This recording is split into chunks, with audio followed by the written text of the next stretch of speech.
Hello, everyone, and welcome to another episode of Selling Greenville, your favorite real estate podcast here in Greenville, South Carolina. I'm your host, as always, Stan McCune, realtor right here in Greenville, South Carolina, and you can find all of my contact information in the show notes. If you need a realtor in the Greenville area or even outside the area, I can send you to our relocations department. They can help you, connect you with a realtor all over the country. So just let me know, look in the show notes. And please, as a reminder, if you like this content, all you got to do is subscribe, hit the like button, leave a little rating, just support the show in these ways. You might never use me as your realtor, but in these simple, concrete ways, you can support the show. Today, I'm very excited to have a guest on the show. I have John Boyd, the founder and CEO of Banker Exchange. They handle 1031 exchanges all over the country, although they are a Greenville-based business. So, John, welcome to the show, and thank you for coming on. Great. Thanks, Stan. It's a pleasure to be with you today. Absolutely. And, I've had a lot of clients over the years that have done 1031 exchanges. I have a very tragic story of my own where I didn't do one and should have, because I was not intending to purchase another property. And then the absolute perfect, like once in a lifetime property became available as soon as I had sold another property. So 1031 exchanges are something that's happening in this market. And it's not just something that big commercial brokers and commercial investors are doing. I see a lot of mom and pop 1031 exchanges, but I'm guessing a lot of people a lot of my listeners are pretty educated, but there might be a few that either don't know exactly what it is or don't have all the specifics down. So what's your elevator pitch on what a 1031 exchange is? Great question, Stan. The 1031 is a real estate strategy used by investors with trade, business, or investment property to defer the taxes on the disposition of that property and the repurchase or purchase of an alternate piece of property. And in terms of what that looks like, explain, or maybe let's just do an example. Can you give an example of what sort of capital gains taxes an investor selling real estate in Greenville might have to pay? Obviously, we're not an accountant. We're not giving financial advice or accounting advice or anything, and it all depends on a whole lot of different things, right? The income they're bringing in, there's a lot. But can you just give like an Right. example of what could be theoretically possible? So there are multiple taxes that you pay on the disposition of a piece of real estate that has appreciated. We call that gain. The first and foremost is if it was depreciable property. In other words, you've taken depreciation on that property previously. You have depreciation recapture, and there's one rate for that. It can run as high as 25%. The second tax that we encounter is the federal capital gains tax, and that's at the federal level. You can have anywhere from 0% up to about 20% in federal capital gains tax. Okay. The third that you will encounter is the South just to be Carolina. clear, are all of those taxes so far? Well, that one tax was on the what was depreciated during the Right. ownership. The second tax, the capital gains tax, that's not on the entire sale. That's on specifically on the gain. That's specifically on the gain. Okay. And then South Carolina, if you're a resident of the state of South Carolina or tax filer where the property is located in South Carolina, South Carolina is going to assess a tax on your profit there as well. Okay. And that is a little bit lower, runs about 3.5 to 3.96%. And then the fourth tax was introduced by President Obama, and that was the tax on net investment income. And that's 3.8%. So all told, you could be looking at 40 to 50%. If you're in a high tax city, if you're in a city that also has a city tax, or you're in a high tax state, such as New York or New Jersey or California, those rates can climb even higher. How many states are currently imposing their own capital gains on these sort of real estate That's a transactions? great question. There's a handful of states that don't have any state income tax at all, but pretty much all the other states do impose a state income tax. So that number's 42, 43. Okay.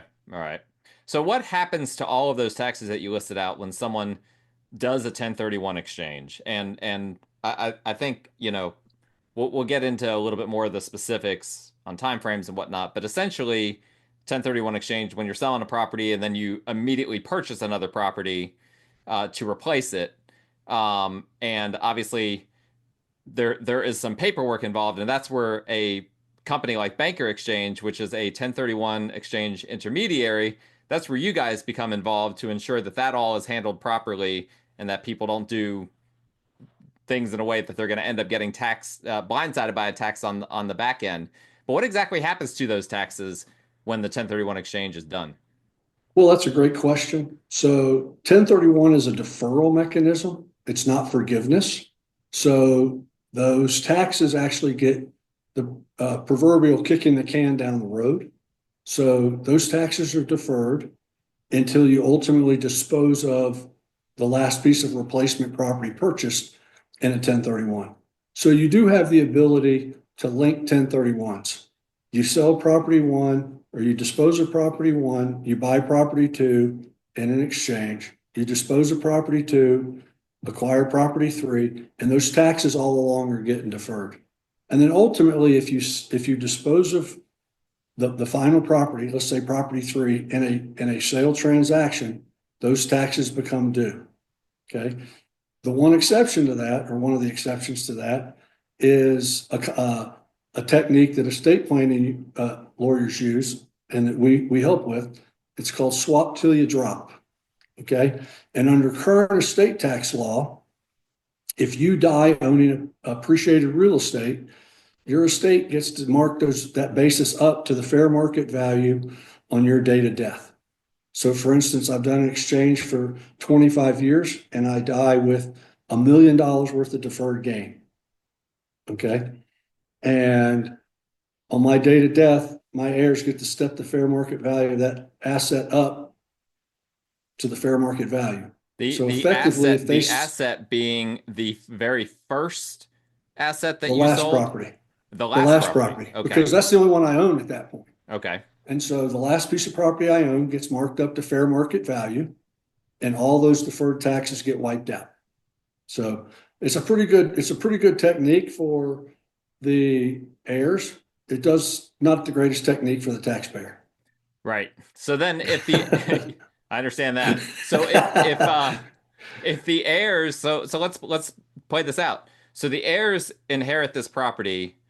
Okay. Let's say they inherit, 10 condos, for instance, a little 10 condo complex. Okay. And they receive it from their parents, and their parents had done, let's say if they bought a $50,000 shack, back in the day, and then they did a 1031 exchange and bought a nicer house, and then they turned that and they sold that and then did a 1031 into a quadruplex, and they sold that and did a 1031, to this condo community. And that purchase was, let's just say, 1.5 million. Okay, with the final Okay. one. So they start at 50,000. Now they're all the way up to 1.5 million, right? So the Okay. basis is, explain to the listener what the basis would be at this point. Well, so your basis in your replacement property carries over from your relinquished property. So let's start with that $50,000 house. Okay. Chances are that they have taken depreciation on that house during the time they owned it. Pretty standard allocation, 20% for the land, 80% for the building. Okay. So that residential house would have been depreciated over 27 and a half years. And very likely, by the time the parents have passed away and passed it on to the kids, it's fully depreciated. So we've taken $40,000 worth of depreciation on a $50,000 house. Okay. Now let's assume that there was no additional money put in each time they traded. They traded up, but they didn't add any equity to it. Okay. In the form of either cash or debt. So their basis in that condominium complex that they've purchased, that eightplex, is $10,000. Its fair market value is $1.5 million. So in that transaction, there's $1,490,000 worth of gain That would be that, if taxable. properly structured, is going to get wiped off the table. So then they pass away. Their heirs inherit this little condo complex. Right. And now explain, pick up where you left off on the basis side of things and explain how this works for them. So they would get a step up in basis. So their fair market value would be that $1.5 million to the, to the heirs. They could either sell it at that point, and if they sold it for $1.5 million, there's no gain. If they sold it for $1.75 million, let's say 12 months down the road, they sold that property for $1.75 million, there's a $250,000 gain. So all the gain up until the date of death is wiped out. And So, who and determines it's the fair important. market Stan, value? I'm sorry. I'm sorry. I'll come back to that question. What were you Yeah, going to let say? me point something out. It's very important that this transfer go through the estate or the probate process, okay, and not be what we call a deathbed bequest. Okay. There's nothing sadder for somebody to call into our office and say, well, I inherited this from my mother, and there's an asset with $2 million worth of deferred gain. And I said, well, did you inherit it from your mother, or did she give it to you, deed it to you before she passed away on her deathbed? Okay. That 5 minutes can make a world of difference, because if she gifted it to you before she died, her basis becomes your basis. Right. Yeah. Okay. That would But be if she tragic. waited until she died and it went through the estate process, then you get to step up in the fair market value, and your basis is now $1.5 million. That's a really great point, because some people might think, oh, I can avoid the probate process and all of this by just doing, a deathbed sort of transaction. But yeah, if you got all that deferred taxes, no, don't do it. Again, Yeah. not accounting advice, but don't do it. Yeah, it's very important that you have a very qualified tax attorney and, a state attorney, that your will's properly drafted, and that you have a super competent CPA or somebody from a tax preparer standpoint that you're relying. So the question I was going to ask before was, when that person passes away, the heirs receive that property. Who determines the fair market value? How's that determined? Well, it's best determined through an appraisal. That way you have a disinterested third party making that determination. So we always encourage clients, no matter what's going to transpire, what kind of transfer, that they have an appraisal done. And so it sounds like that's not a requirement. Is that just like a CYA kind of thing? Like if the IRS comes Yeah, it knocking at your is. door? It's you're covering your basis. You're covering, in the event you got examined and you got questioned about the value, you're basically covering your backside. Gotcha. You know, Okay. real estate's a little bit different, than liquid investments like stocks and bonds. Sure. They have a ready market you can look up at the end of any day. Yep. Okay. If somebody stood in front of your house with a sign, like we do with the stock market, you'd probably be mortified at how the price went up and down throughout, a month-long period of time. As more people become interested in buying, or fewer people become interested in buying, prices would go up and prices would go down. Sure. Well, that's kind of what Zillow's doing, right? They're kind of planting their sign in front of all of our yards and telling us what their estimate thinks is happening every day. They think it's worth. So, so obviously 1031 exchanges are an immensely powerful tool for real estate investors in particular, who are, not wanting to pay those horrible capital gains taxes. And me having paid them before, and I flip houses that are not eligible for 1031 exchanges, which perhaps we should address that here in a second, why they aren't. But it's not a fun tax to have to pay. But I'm curious, do you think that there is a risk, because I've heard some talk about this in the past, is there a risk of 1031 exchanges going away, of an administration getting rid of them? Well, first of all, I don't think they're going to go away in their entirety. I think they're too much of a powerful tool for wealth building for the citizens of this country, who probably need that tool to secure their financial future. Okay. Keep in mind that the non-taxable transaction has been around since 1921. Okay. This is not a new concept.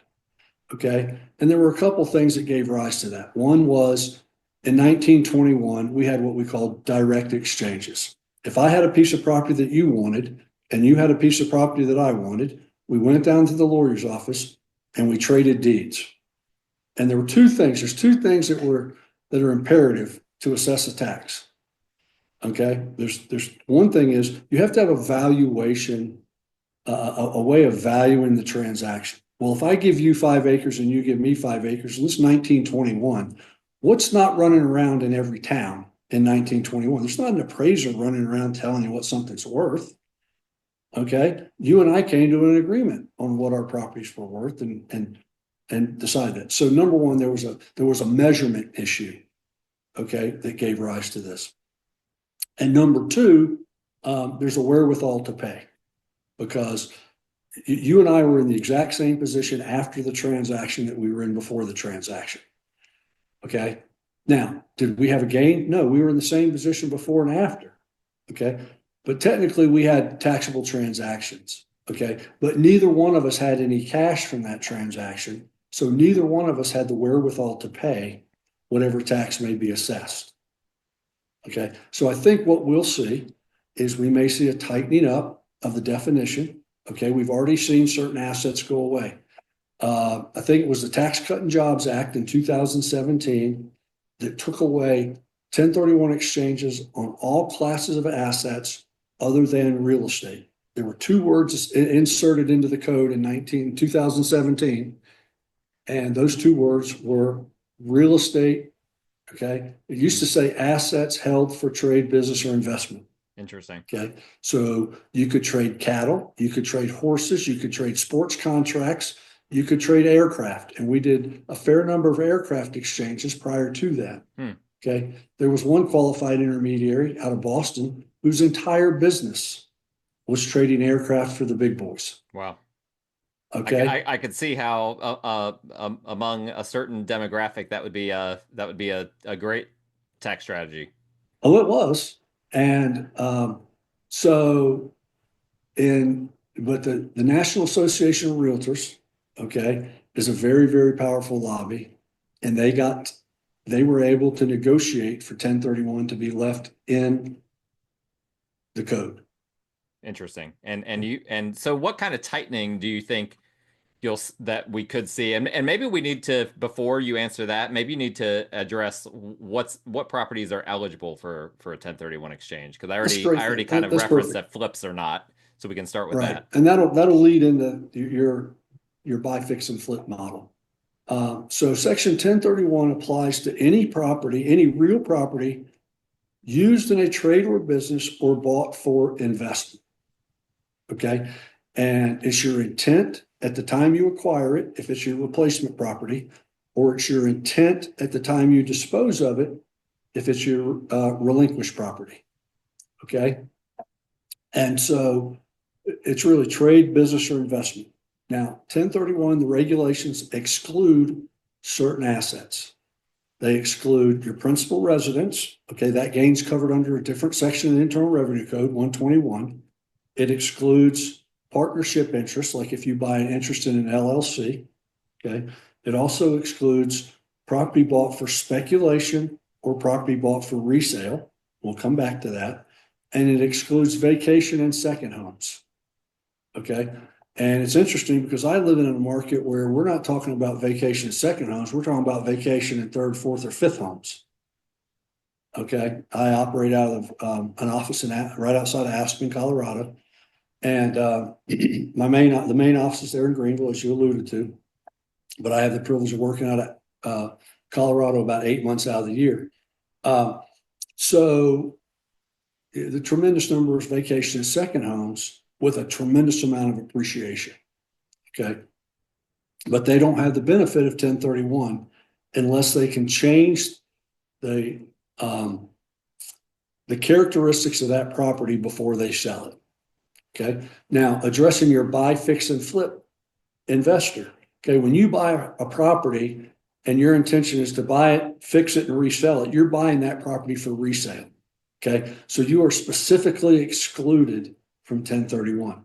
And we have a lot of clients who are in that that business of buy, fix, and flip. What we see is they have some that they buy, fix, and flip, and they have some that they buy, fix, and hold. And what we encourage them to do is put them in separate entities. Your buy, fix, and flip are in one entity, and your buy, fix, and hold are in the other entity. Okay? Because your buy, fix, and hold, or what I like to say is buy, fix, lease, and dispose. Okay? You can buy it, you can fix it up, you can lease it, and your strategy is maybe my tenant will want to buy that house 12 or 14 months down the road. Okay. Maybe they have financial problems. Maybe there's something, there's an economic reason they can't buy a house today, but they're not bad people. Okay. And so if you buy it, you fix it, you lease it, and then you sell it, that property would qualify. But if you just buy it, fix it, and flip it, then that property that's not qualified. So you said something earlier that piqued my interest. You said you gave the example of the vacation homes are not eligible, but then you said unless they change something with regard to the property. The characteristics. Okay. What would that entail? So there's a revenue procedure that was issued in 2008. It's Revenue Procedure 2008-16, and it came about because real estate investors or owners were coming across an interesting problem. And I'll share an example. Well, they were having a lot of problems in 2008. Excuse me? They were having a lot of problems in 2008. So yeah. Well, but the issue was here was the issue. Okay. You bought a house on Lake Toxaway, or you bought a house on Lake Summit. Okay. You were one of the first people up there. Okay. You're 90 years old now. You bought it when your kids were little. You've owned this house for 50 or 60 years. Okay. You bought it when your kids were little, but your kids grew up and moved away. And you didn't go up to that house very much. As a matter of fact, you haven't been up to that house in 10 years. Okay. It just sits there. Okay. But you never really thought about selling it. Sure. Okay. And nobody uses it. Okay. Maybe your kids go up there 2 weeks a year. Sure. Yep. Okay. Is that a vacation or second home? Or do you own that piece of property for investment? Yes. And that's where we were running into problems, is people were saying, well, I don't use this house enough to justify owning this house. Okay. I can give you a different, a more kind of toxic example. And so the question was, is that person eligible for 1031? Okay. And the IRS got tired of fighting about it in court. And so what they said is, okay, here's what we're going to do. If prior to you disposing of that house, you've changed its characteristics by renting that house for 2 weeks in each of the two 12-month periods prior to the sale at fair market value to an unrelated party, and you have restricted your personal use to the greater of 2 weeks or 10% of the time that it's rented, we won't question whether it was trade, business, or investment property or not.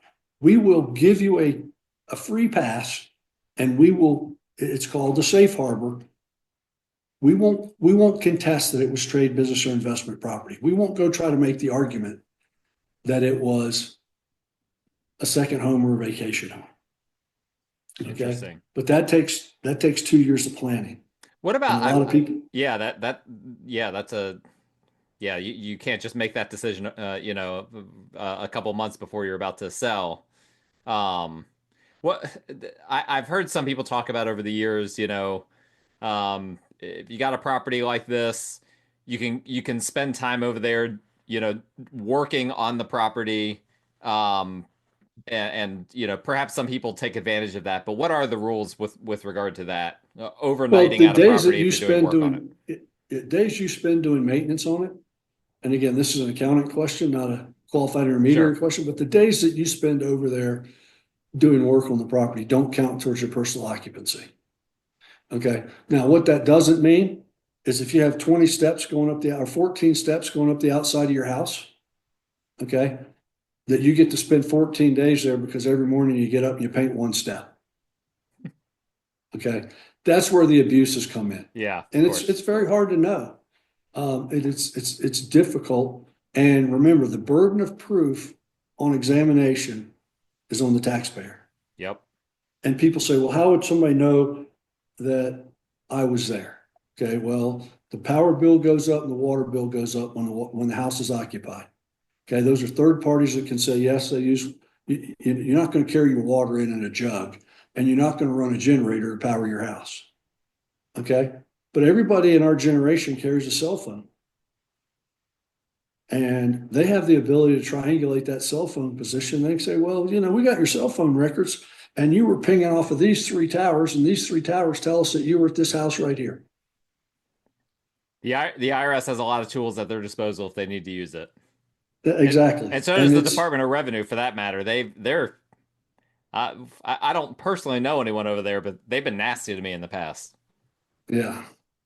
So, So uh, here's kind of I actually I didn't plan to ask this question, but I'm just kind of curious.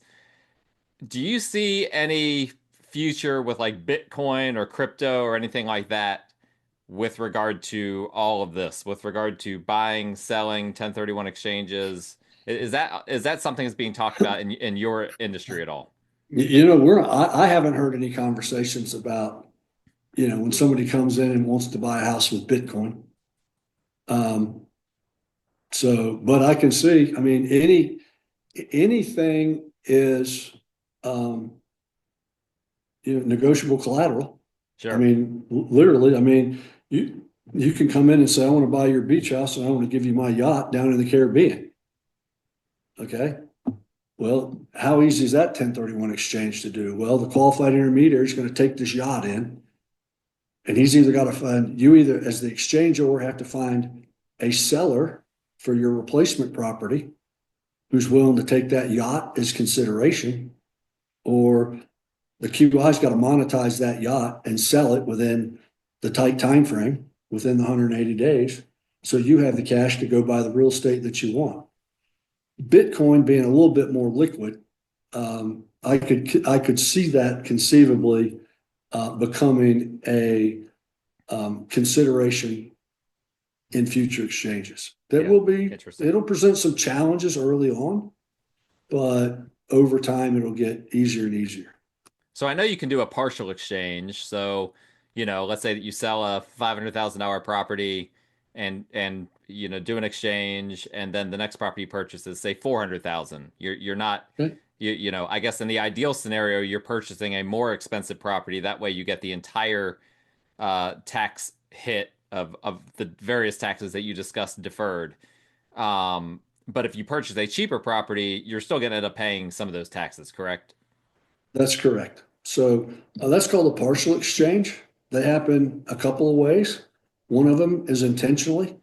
We've had clients come into our office who were selling property, um, and they were literally land poor. Okay. Is they had a high net worth, but they had no liquidity and they had no other assets other than real estate. And the husband sat there and he said, here's what I'm going to do. He said, I'm going to buy this, this, this, and this.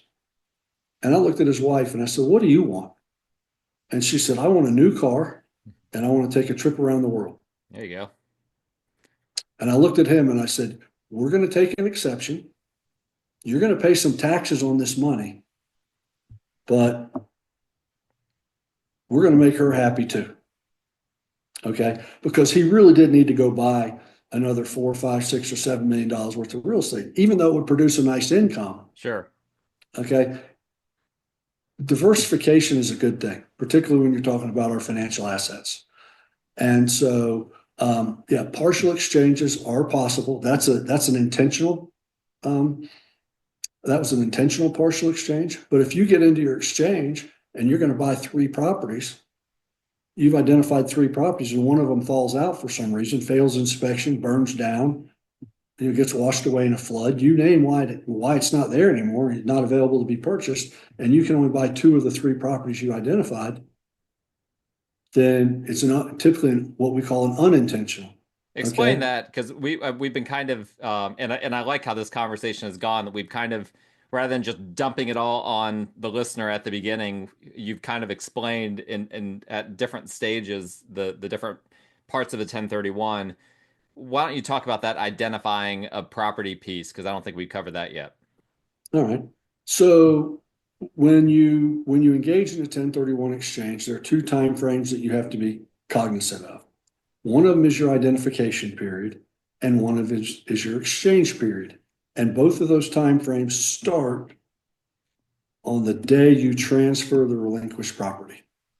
So let's say, okay, and your identification period expires on midnight of the 45th day following the transfer of the relinquished property.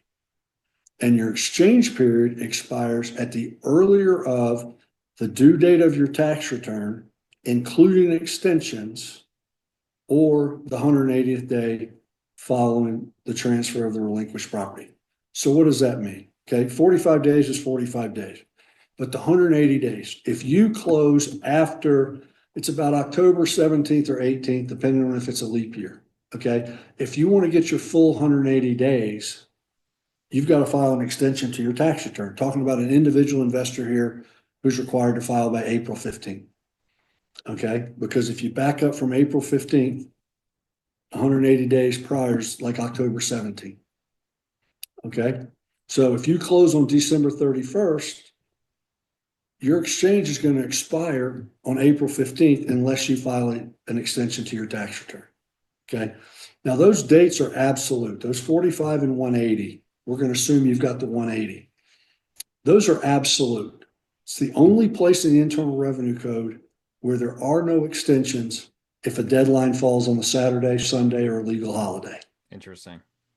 Okay, so there have been times where I literally took an identification in person, okay, at 11 o'clock at night, standing at the corner of Washington Street and Stone Avenue.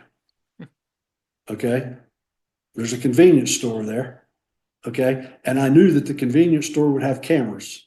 So if I needed any proof that that transaction occurred prior to midnight, I had it. Interesting. Okay. So what is so sorry, go ahead. So within the 45 days, you have to transmit your identification to your qualified intermediary. Okay. Or someone else who's a party to the exchange who's not disqualified. We won't get into that. That's a much deeper dive. Okay. But in our office, we require you to transmit the identification sheet to our office. But that's a tighter rule than the regulations put forth. And in terms of what sort of properties people can identify, what are the rules there? Okay, so they can identify any property that's going to be used in a trade or business or held for investment.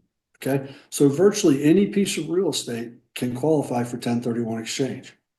Okay, if you live in a house and if somebody's selling a house in Collins Creek, okay, and it's their primary residence, but you're going to buy that house to turn it into a rental, that's perfectly acceptable. Sure. Okay. And it's important to know that it refers to the nature or character of the property, not the grade or quality. So what that allows you to do is you can trade raw land for single family residential. You can trade multifamily residential for self-storage for office buildings for raw land. So it doesn't matter what asset class you're coming out of or going into, as long as it's for trade, business, or investment purposes. So you got 45 days to identify up to 3 properties that you might want to purchase. Once Okay. that So you want 45 to talk limitations? We'll talk limitations. So you can identify 3 properties of any value.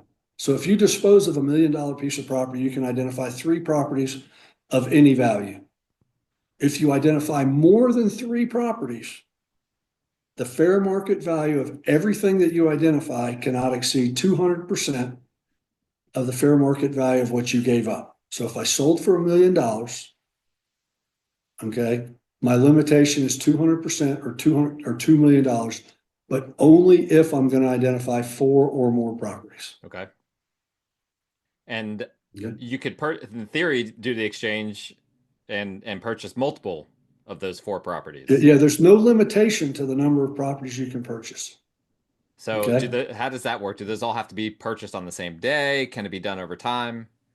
No, it can be done over time. I did a transaction. Oh, it was the late 90s. Some folks sold a piece of property to a large retailer for them to build a store. And they went from being landowners to they bought about 35 or 40 individual single family homes Oh, wow. in the community they lived. Okay. And they did that all within 45 days.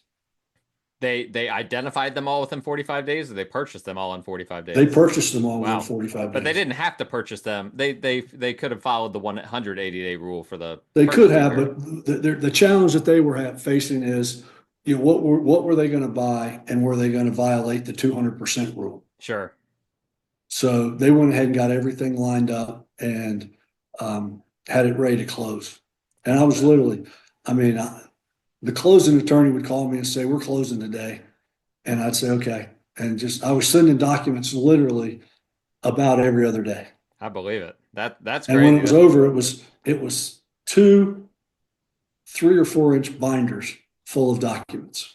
I believe that. Well, yeah, y'all must have had an office party when that one closed.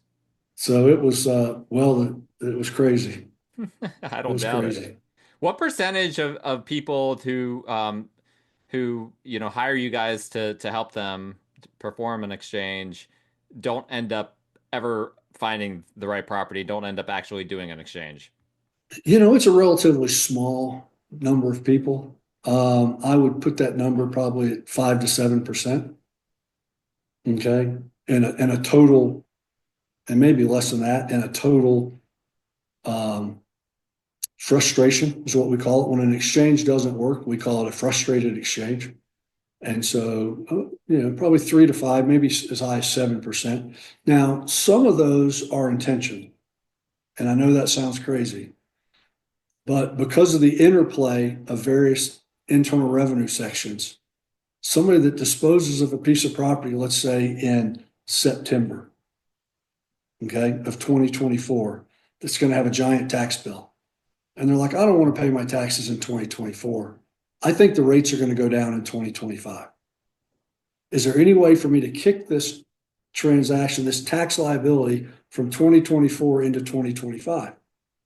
So as long as they have a bona fide intent to do the exchange, they haven't touched their money in 2024. They don't get their money until 2025 because of the section of the Internal Revenue Code on installment sales, okay, that says if you don't get paid, you don't have to pay the taxes. That's that wherewithal to pay that we talked about. Mm-hmm. Okay. If they don't get their money from their qualified intermediary until, well, we said August, so that's 8 plus 6 is 14. In February, the qualified intermediary sends them their money. When is that transaction taxable? Well, under the installment sale rules, they can make an election to have it taxed in 2025 or in 2024. Interesting. So if they've got certain factors going into their personal income tax return that they might want to kick that tax into the next year, it makes sense. Okay.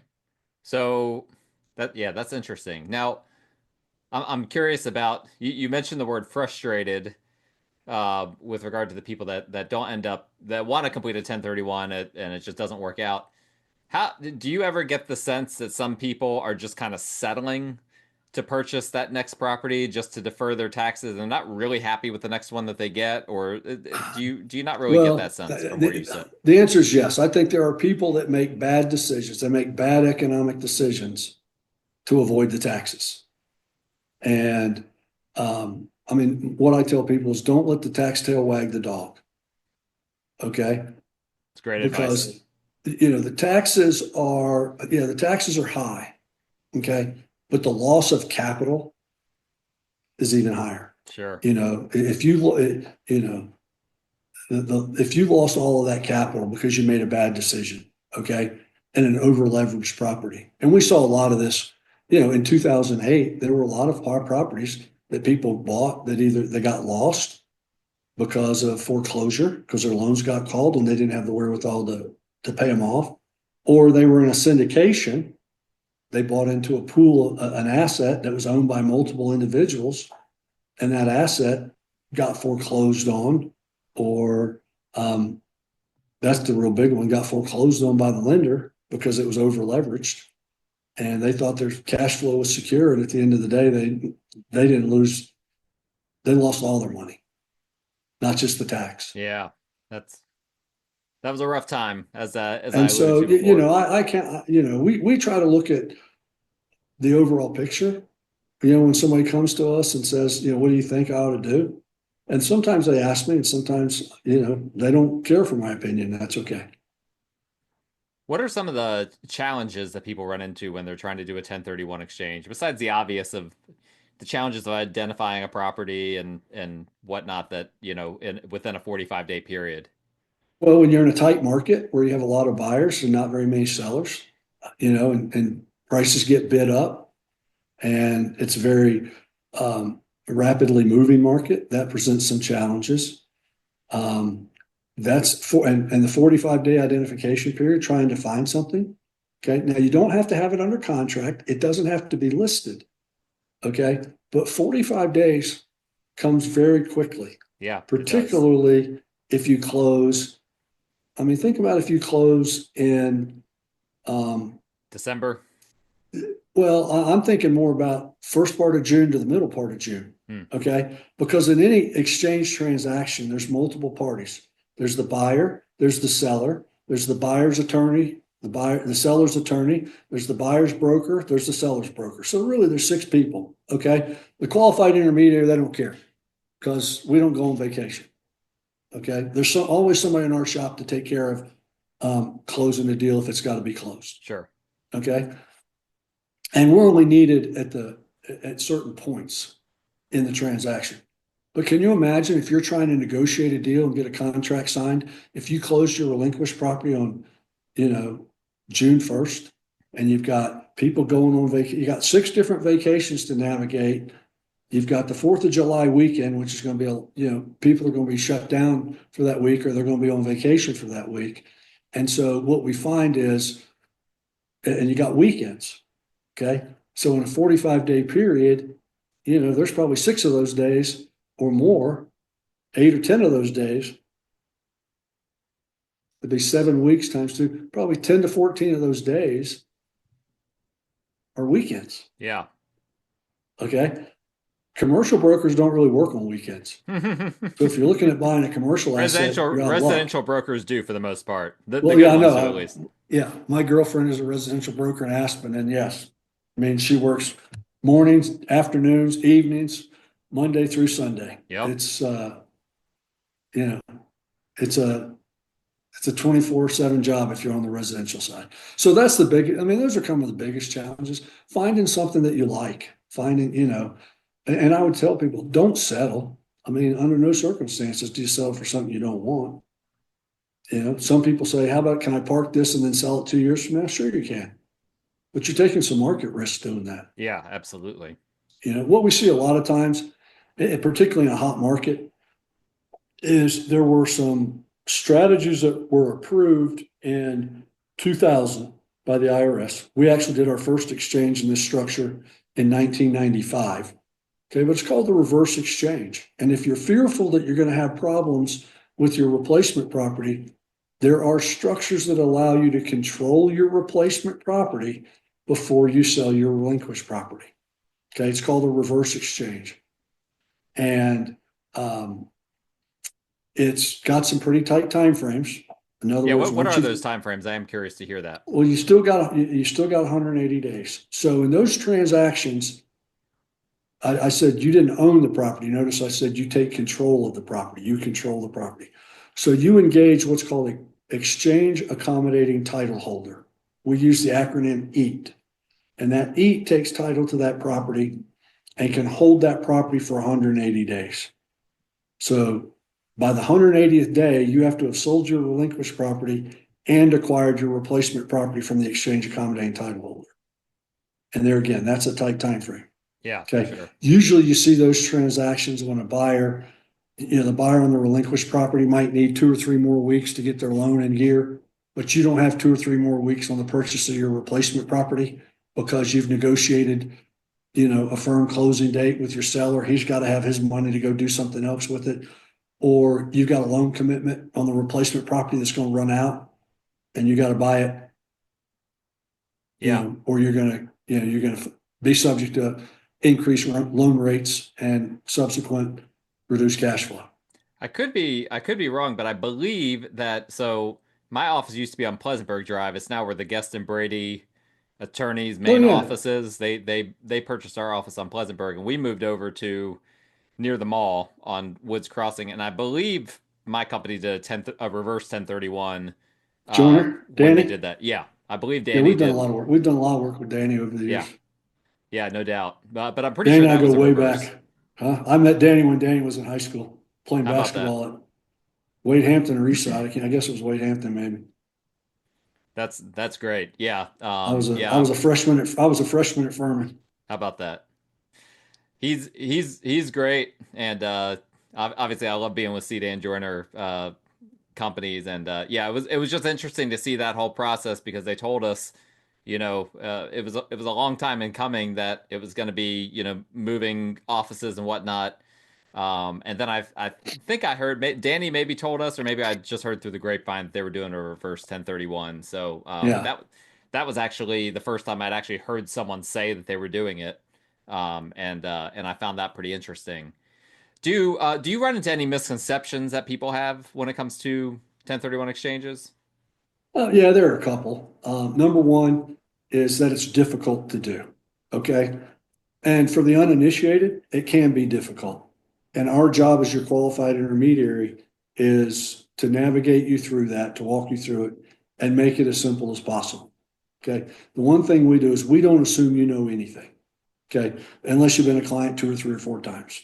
Okay. I've got clients that call me and say, I don't have to, I can assume that they know a certain amount of Sure. information. Yep. The second is that it's expensive. Okay. And relatively speaking, it's a pretty good deal. Okay. Um, you'll find, I would just, shop for QIs and don't always take the bottom basement. Okay. Because oftentimes there are indicators. Maybe you're not getting the experience that you need. Maybe they don't have the knowledge that you need. Okay. And so those are really the two. And the other is that there are no partial exchanges. Some people think it's an all or nothing proposition, and that's not true. Okay. Now, to expand on what we spoke about earlier, when you do a partial exchange, okay, the first money that you reinvest is a reinvestment of your basis. So when you go to closing and you sell, there's really two buckets that you're working with. One is your basis and one is your profit. Okay. And when you go to buy replacement property, whether it's one, two, three, multiple properties, okay, the first money that goes into those properties comes out of that basis bucket. And it's only after you've emptied that basis bucket do you start taking money out of the gain bucket. And so at the end of the transaction, whatever's left in the gain bucket is going to be taxed. Sure. That makes sense. So I've got a few more questions here, and I know you're busy. I'm gonna let you go. You guys are all over the country, is my understanding. How many states? There's only about 5 or 6 states we won't work in, but our business is concentrated in the Southeast and really heavy in South Carolina and Western North Carolina. Okay. What would you say with that knowledge, with your knowledge of being not specific to Greenville, even though you're a Greenville-based company? What's unique about the Greenville market when it comes to 1031 exchanges as opposed to other markets? Is there anything that stands out? I mean, a couple things. We've seen, the market stayed vibrant. I mean, you've got a booming market there, people moving in like crazy. It's number four, number five on the best places to live. You get a great downtown. So it's it's really it's a little bit insulated. And we've seen this through, I don't know how many cycles I've been through, three or four. We don't get the troughs that we see in other markets. It's a little bit more stable. Okay, So, interesting. but it's been that way forever and ever. I mean, we're not in a LA or San Francisco or Miami where when things fall apart, they fall way apart. Right. Not that we're not going to get there, But I mean, that's really the thing. I mean, Interesting. great place to be. I mean, and I still have a house in Greenville, and I've been there when I started at Firm University. They told us don't go downtown.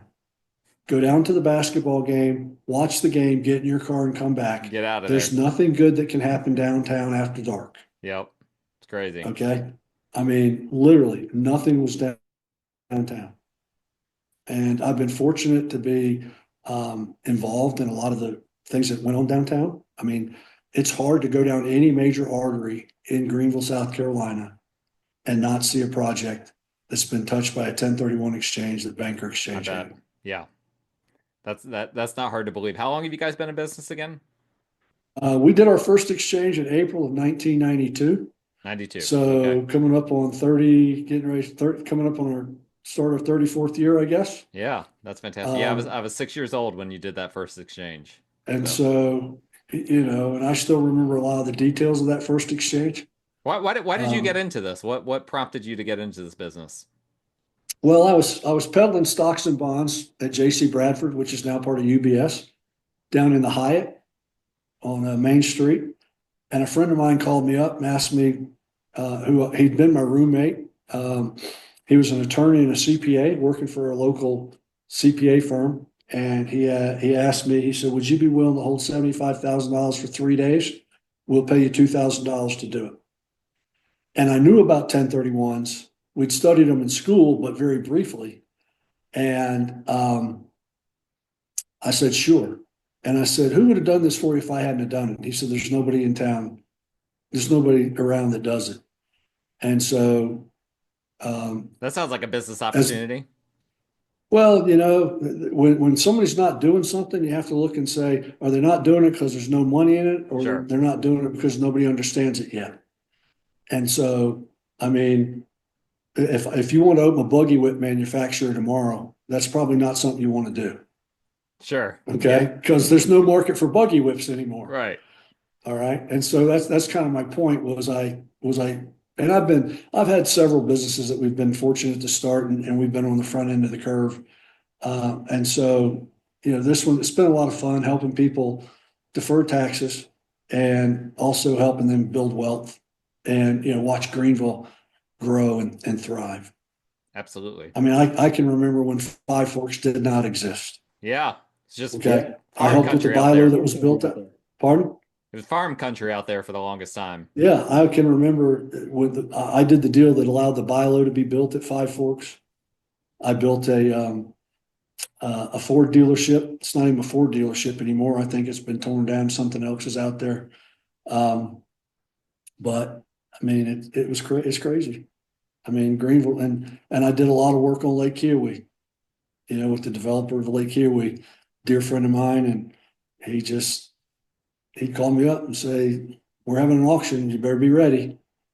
And sure enough, it would, we get 5 or 6 transactions at a time out of his office. I bet. So So, couple more questions here and then I'll let you go. So obviously we're in an uncertain time economically. I guess we're recording this. We're recording this on April 2nd, which is Trump's declared Liberation Day when it comes to tariffs and all of that. Is any of this affecting 1031 exchanges in a positive or a negative way? Any of the uncertainty or high mortgage rates or anything like that? well, mortgage rates affected a little bit. Okay. Um, Truthfully, we've seen vibrant growth in our business over the last 5 years. There was what I would call an anomaly that occurred during COVID, where the number of transactions went through the roof, and I Sure. can't explain to you why. Maybe it was people buying resort property and buying beach houses and traveling and finding places they liked. But we were extremely busy, almost too busy, if there is such a thing, in 2020, 2021. But I take a Warren Buffett approach. Okay, we're going to make money no matter who's in the White House. There's an Sure. opportunity no matter who's in the White House. Absolutely. And real estate is one avenue. The tax deferral, and one of the things we talk about in our seminars is, the greatest friend to building wealth is time. And the greatest enemy to building wealth is taxes. That's accurate. Okay. I And fully agree with so, that. if we can control the tax piece of it, then we're ahead of the game. 100%. And so,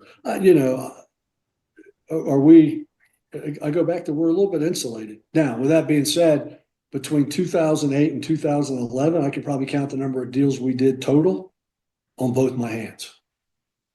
So when we say we've been in the business 35 years, 33 years, but for the 4 years where nobody was in business doing anything, the Great Recession, it's been good. How did you stay in business during that time? I mean, was that just everyone just had to cut back? Well, that's a story for another podcast. But all right, well, the 1031 give us the business. cliff notes. Well, so the 1031 business catapulted me in 2001. Catapulted us into the real estate syndication business. We started a company called TIC Properties, and we sold fractional interest in institutional assets to 1031 exchange investors. Interesting. Matter of fact, the very first asset that we sold, we still own. But we did 33 syndications during that period of time between 2001 and 2008.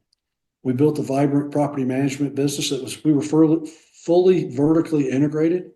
We could buy it, finance it, distribute it, operate it, lease it, manage it, and sell it, all in our shop. Wow. And so when the market turned, not many sponsors were in that position. So when the market blew up, we stopped syndicating new deals, but we happened to have a nice management portfolio that was about 9 million square feet. It was about 1,800 investors we were servicing. And so we had some recurring revenue from that was able to carry us through that slow period of time. That's great. Yeah, I love to hear those stories. I graduated college in 2008, so I entered the adult workforce into that Great Recession, and it was It was a very interesting experience. But I love to hear stories from companies that weathered that storm, because it was quite the storm. Particular if you're in real estate or real estate adjacent industries. Right. All right, last question, and I think you're going to like this one. What would you say to someone who doesn't think they need a 1031 intermediary? They could just do it themselves. Well, first of all, it's a necessary evil. Okay. I don't agree with the fact that they created this cottage industry with this section of the Internal Revenue Code. I think there are always easier ways to do things. Okay. But unfortunately, they've drafted the code the way it is. The one thing is the taxpayer during the exchange process cannot take actual receipt of their money nor have constructive receipt of their money. And so if you're not going to use a qualified intermediary, there are a couple of other safe harbors that are much less popular and much more burdensome, if you will.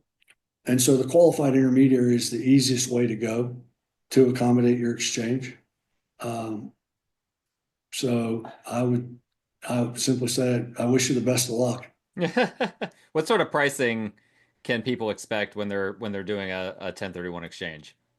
You're going to see pricing all over the board depending on, what folks do. I can speak to our pricing. I don't really speak to other people's pricing. Sure. For a traditional exchange, that's a forward exchange that involves, one piece of relinquished property and up to two pieces of replacement property or three properties in total. It's $1,500. That's a flat rate. If you decide that you want to wait till the last minute and you want to inconvenience us, they're going to put you an expedite fee on that, just because they've got to change their workday to be able to accommodate your procrastination. Yep. For a reverse exchange, you're probably looking at a base fee, and we try to avoid those every chance we get, because there's a question about whether they're even money makers, to be honest with you, because of the amount of accounting that has to go in, the tax return, preparation that has to go in, and but a reverse exchange is going to run you about $5,000, and then on top of that, the $1,500 exchange fee. Okay. And then if you've got a situation where you need to make improvements to a piece of property to meet your exchange value requirement, okay, to get to that, the amount of money you need to spend to fully defer, you're looking at typically that $5,000 plus 1% of construction costs. That's great. Great breakdown of information. And I really enjoyed this discussion. So, John, thank you so much for coming on the show. Thank you for imparting all of that. I mean, that was a tremendous. I've been to classes on 1031 exchanges, but just being able to pick your brain was really helpful for me. So thank you so much. Well, we've got some more coming up. We've got some more at the Greater Greenville Association of Realtor. We'll be in there. Check the calendar, but I think it's late April, early May. Okay. And then we also just wrapped up. Banker Exchange was one of the sponsors of the South Carolina Rocky Mountain Real Estate Summit out in Aspen, Colorado. So we've had a group of it. We had attorneys, we had some clients, we had some real estate brokers come out, enjoy 3 days of continuing education and 3 or 4 days of winter activities in the Great Rocky Mountains. So, and that's been scheduled for next year, the weekend of February 7th. So put that on your calendar. Come join us. Love to have you out. Fantastic. Yeah, there's a lot of realtors that listen to the show. So if you want to go to a Banker Exchange class, look at the GJR calendar.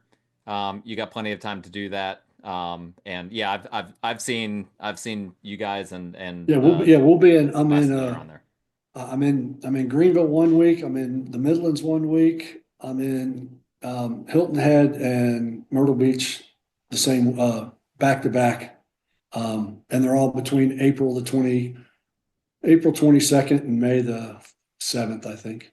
All right. So, well, sounds great. Well, John, thank you so much. For our listeners, that was John Boyd. I will put contact info for Banker Exchange in the show notes, along with my own information. Of course, if you need a realtor in this area, just let me know. My information in the show notes, and please like, rate, review, subscribe the show, and we will talk again next time.